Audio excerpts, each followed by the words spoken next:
بسم اللہ الرحمن الرحیم۔ جب بنی اسرائیل کو مصر سے نکلنے کا حکم ملا تو یہ مہینہ ان کے سن کا پہلا مہینہ شمار ہوا۔ انہیں حکم ملا کہ ہر گھر ایک بکری کا بچہ ذبح کرے، اور اگر کسی کے پاس اس کی طاقت نہ ہو تو وہ پڑوسی کے ساتھ مل کر یہ کام کرے۔ ذبح کرنے کے بعد بکری کا خون اپنے دروازوں کی دہلیزوں پر ڈال دو، تاکہ یہ نشانی اور علامت بن جائے اور بنی اسرائیل کے گھر فرعونیوں سے جدا ہو جائیں۔ پھر اس کا گوشت پکانے سے منع کر دیا گیا، اور حکم ہوا کہ صرف اس کے سری، پائے اور اوجڑی کو بھون کر کھائیں۔ اس سے کوئی چیز باقی نہ رکھیں، اور نہ ہی اس میں سے کوئی چیز باہر لے کر جائیں، اور روٹی بھی 7 دن تک خمیری ہو۔ بنی اسرائیل جب یہ کھائیں تو ان کی کمر بندی ہو اور ان کے پاؤں میں موزے ہوں، سب کے ہاتھوں میں عصا ہو، اور کھڑے ہو کر جلدی جلدی کھائیں، اور رات کے کھانے کو کل تک بچا کر نہ رکھیں، بلکہ اسے جلا کر راکھ کر دیں۔ اور بعد والوں کے لیے یہ دن عید شمار ہوتا رہے گا، جب تک کہ تورات پر عمل کرتے رہیں گے۔ پھر جب تورات کے احکام منسوخ ہو جائیں تو یہ طریقہ بھی باطل و منسوخ ہو جائے گا، اور پھر ایسا ہی ہوا۔ چنانچہ یہ احکامات نازل ہوئے تو تمام بنی اسرائیل ان پر عمل کرتے ہوئے کوچ کی تیاری کرنے لگے۔ یہ ایک خفیہ پلان تھا۔ حضرت موسیٰ علیہ السلام کے خفیہ کارکن پورے شہر میں سرگرم تھے۔ فرعون اور اس کی قوم کو تو یہ کانوں کان بھی خبر نہ ہوئی کہ کیا ہونے جا رہا ہے۔ بالآخر وہ رات آئی کہ جس رات حضرت موسیٰ علیہ السلام کو ہجرت کا حکم ملا۔ اچانک فرعونیوں پر قہر خداوندی نازل ہوا، اور ان کی پہلوٹی جوان نسل اور ایسے ہی چوپائے یکا یک ہلاک ہونا شروع ہو گئے۔ یکا یک پورے شہر میں کہرام برپا ہو گیا۔ قبطیوں کے ہر گھر سے رونے اور چیخنے چلانے کی آوازیں بلند ہونا شروع ہو گئیں، اور وہ آہ و بکا میں مصروف ہو گئے۔ مال و اولاد کی ہلاکت پر کوئی گھر ایسا نہ تھا کہ جس میں گریہ زاری نہ ہو۔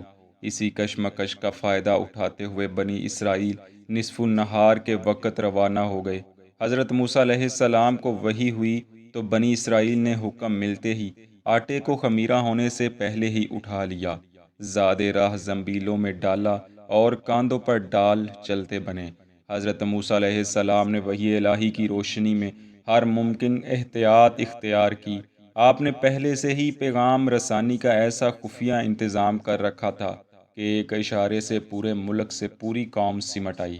لیکن ان ساری احتیاطوں کے باوجود فرعون کے کانوں میں اس خروج کی بھنک پڑ گئی، کیونکہ ایک ملک سے لاکھوں آدمیوں کا بیک وقت نکلنا کیوں کر چھپ سکتا تھا۔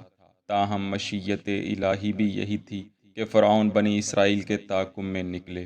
فرعون کو جیسے ہی اطلاع ملی کہ شکار نکل چکا ہے، فوراً چوکنا ہوا، اور ساری سرکاری مشینری حرکت میں آ گئی۔ چنانچہ فرعون کی اس تیز رفتار تیاری کا ذکر قرآن پاک میں کچھ یوں بیان ہوا ہے: اس پر فرعون نے فوجیں جمع کرنے کے لیے شہروں میں نقیب بھیج دیے، اور کہلا بھیجا کہ یہ مٹھی بھر لوگ ہیں، اور انہوں نے ہم کو بہت ناراض کیا ہے، اور ہم ایک ایسی جماعت ہیں جس کا شیوا ہر وقت چوکنا رہنا ہے۔ فرعون نے یہ سوچ کر کہ اب اس خطرے سے نمٹنے کا آخری موقع ہے، پورے ملک سے اعیان و امراء کو اکٹھا کر لیا۔ نیز قبطیوں کے ہر گھر کے مرد اس نام نہاد کار خیر میں حصہ لینے کے لیے گھروں کو چھوڑ کر نکل آئے، مگر ان کو تو یہ خبر بھی نہ تھی کہ یہ سب کے سب اپنی موت کی طرف دوڑ لگا رہے ہیں۔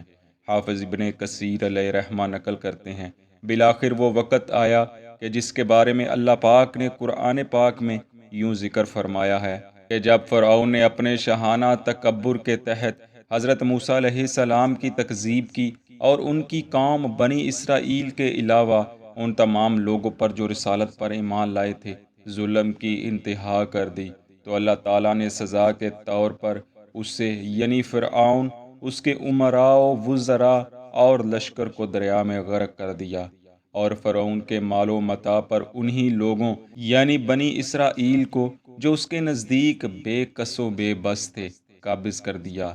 جب فرعون اور اس کے حواری غرق ہو گئے تو اللہ تعالیٰ نے بنی اسرائیل کو مصر کے مشرقی و مغربی علاقوں پر قابض فرما کر انہیں وہاں آباد ہونے کی اجازت دے دی۔ فرعون اور اس کے امراء و وزراء کے غرق ہو جانے کے بعد مصر کا یہ عالم تھا کہ اب محلات میں صرف عورتوں کا راج تھا، اور باقی بچنے والوں میں صرف عورتیں بچے اور وہ مرد تھے جو نچلے طبقے کے غریب اور لاچار تھے اور محلات میں ملازمت کیا کرتے تھے۔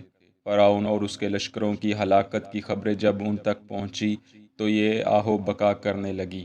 چند دن اسی حالت پر گزرنے کے بعد ان وزراء و امراء کی بیویوں نے اپنے غریب ملازموں سے شادیاں رچانا شروع کر دیں، جس کا نقصان ان غریب ملازموں کو یہ ہوا کہ وہ مالدار عورتیں ان پر اپنے مال کی وجہ سے حاوی ہو گئیں۔ یہی وجہ ہے آج بھی مصر میں یہی روایت چلی آتی ہے، یعنی وہاں کی عورتیں مردوں پر غالب اور حاوی چلی آتی ہیں۔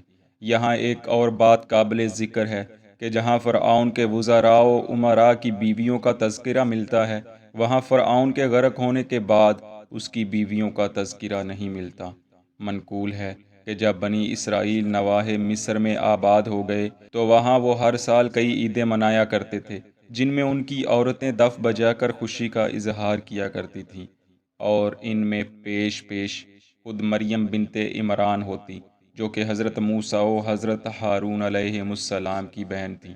بعض اہل کتاب ان کو مریم نبیہ کہتے ہیں، جو کہ صریحاً غلط ہے، بلکہ جن روایات میں ان کے نام کے بعد یہ لفظ بڑھایا گیا ہے وہ صرف تعظیماً بڑھا دیا گیا ہے، کیونکہ قرابت کے لحاظ سے وہ جلیل القدر پیغمبر حضرت موسیٰ علیہ السلام اور آپ کے بھائی حضرت ہارون علیہ السلام کی بہن تھیں۔ ممکن ہے اسی وجہ سے ان کے نام کے ساتھ بھی نبیہ کا لفظ بڑھا دیا گیا ہو، مگر حقیقت میں ایسا نہیں ہے۔ دعا ہے اللہ کریم ہمیں دین کی صحیح سمجھ بوجھ عطا فرمائے اور ہمیں علم و عمل میں کمال عطا فرمائے۔ آمین۔